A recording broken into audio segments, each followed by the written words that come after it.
Thinking of buying or selling a home in Metro Atlanta in 2026 and not sure what to make of the market?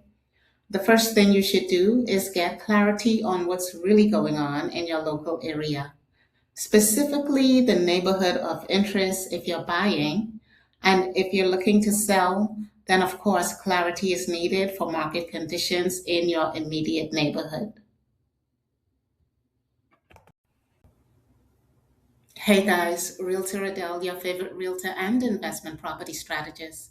Welcome to the monthly housing market report. If you had plans to buy or sell a home in Metro Atlanta in 2026 and it still hasn't happened, I get it. The housing market can be confusing. Metro Atlanta's housing market can be contradictory. Right now, your overall experience can depend on two things: whether you're buying or selling, as well as the property type. As I break down this month's housing market trends, I hope that you gain insight on what your next steps should be if you plan to make a move in the coming months. Let's begin. Starting with single family detached homes, new listings 6,820, no change year to date. Pending sales down 14.4% with 3,324 units. Closed sales down 2.5% with 4,170 units. Days on market 36. Average sales price $613,718. That's an increase of 3.6%. Sellers are receiving 98.6% of their asking price, no change year to date. Month supply of inventory 4.3, no change year to date. What stands out is that although pending and closed sales are down, the average sales price increased by 3.6%. Another thing that is a bit uncanny, some of these numbers are the same or some of the data. So new listings, there was no change here to date. Also, as I look at this, the median sales price, but that's not our focus. I don't focus on median in these reports because those are a bit skewed in my opinion.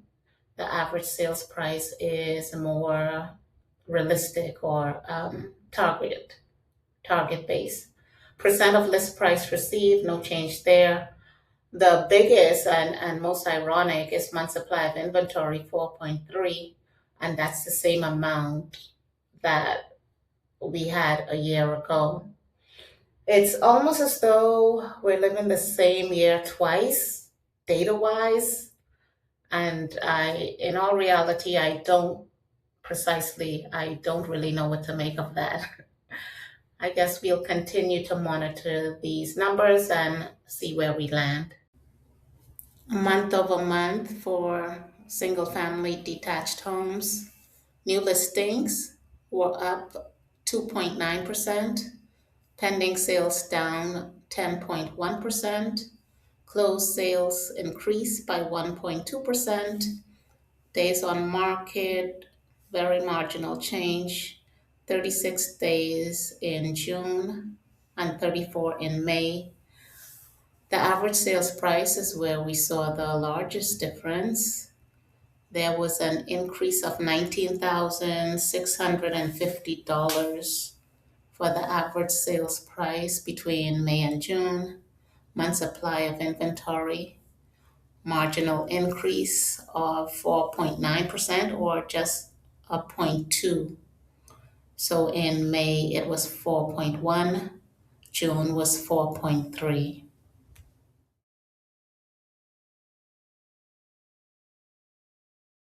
When it comes to single family detached homes, right now buyers may have more time to evaluate their options than they did during the height of the market.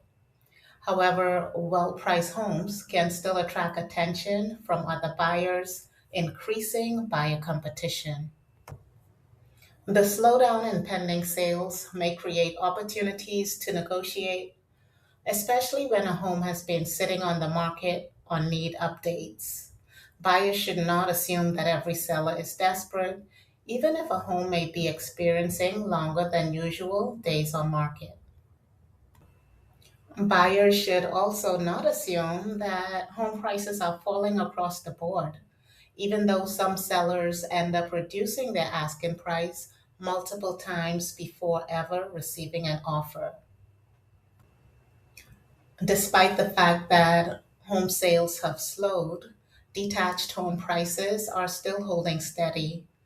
The strongest way for buyers to position themselves is to be financially prepared and focus on the individual property rather than waiting for the entire market to drop. If you're selling a single family detached home, there's still a chance to receive a really good price. However, the market is becoming less forgiving. Buyers still have viable options from new home builders, not just with price, but with better interest rates and incentives as well. As with, since fewer homes are currently going under contract, buyers have more time to compare homes, and pricing too aggressively can cause a home to sit, even when the overall numbers support it. Condition and presentation matters more than ever. The initial list price also plays a major role in whether your home receives early interest or become one of the properties buyers attempt to negotiate down later in an effort to get a better price. As for condos and townhomes, new listings 2090, that's a 0.4% increase. Pending sales down by 6% with 876 units.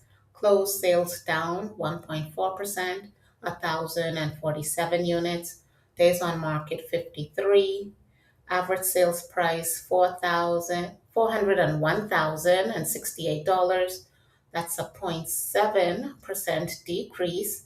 Percent of list price received by the seller 98%. Month supply of inventory 6.4, and that is an increase of 10.3%.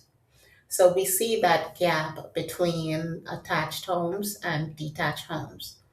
Definitely, the month supply of inventory is outstanding. And then naturally, the average sales price when compared is drastically different. And that is because inventory, the more inventory versus the demand will impact the sales price. As for month over month numbers for condos and townhomes in Metro Atlanta, new listings were up by 0.4%, pending sales down 7.4%, closed sales down very marginally 0.1%. Days on market, there was an additional 5 days added in June. So May had 48, and in June, days on market was 53. Average sales price down $2,948. As for month supply of inventory 6.4, there was no change between May and June.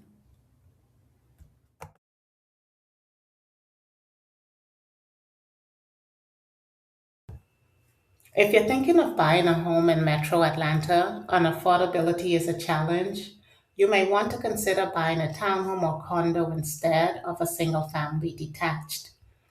There's currently greater negotiating opportunity in this segment.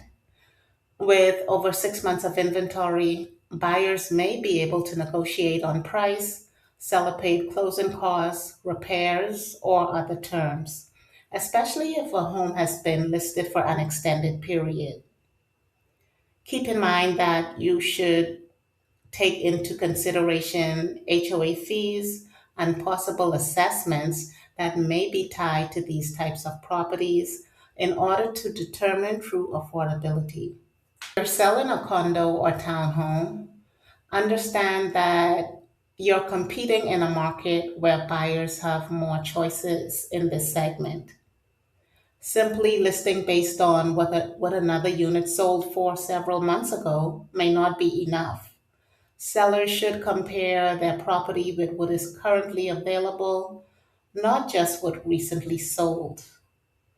Pricing, condition, monthly HOA costs, community amenities, and how the unit compares with nearby competition will all influence buyer interest. The big takeaway this month is that Metro Atlanta is not operating as one uniform housing market. Detached home prices are still holding, even as buyer activity slows, while attached homes are experiencing more inventory, softer pricing, and greater competition. In this market, it really does depend on the property, since both segments are experiencing different conditions, even when in the same general neighborhood, which is why the market is leaning more contradictory.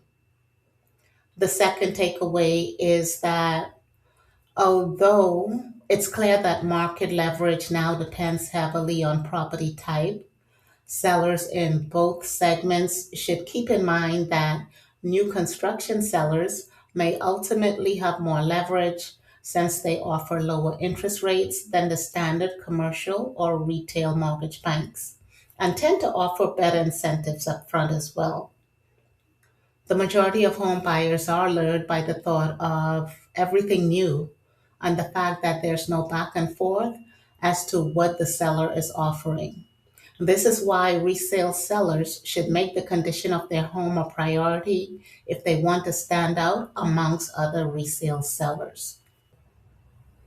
As always, it's my goal to provide you with accurate information from trusted sources so that you can make the best decision for yourself and your family. If you're thinking of making a move and would like some guidance specific to your buying or selling situation, you're welcome to contact me directly. Most importantly, if you found value in anything I've shared, please share this video with others who you think may find it helpful as well. Also, remember to give this video a thumbs up and click the notification bell so you don't miss out on next month's market update. Lastly, don't forget to download your free home buyer or seller guide. The links are in the description below. That's all for now.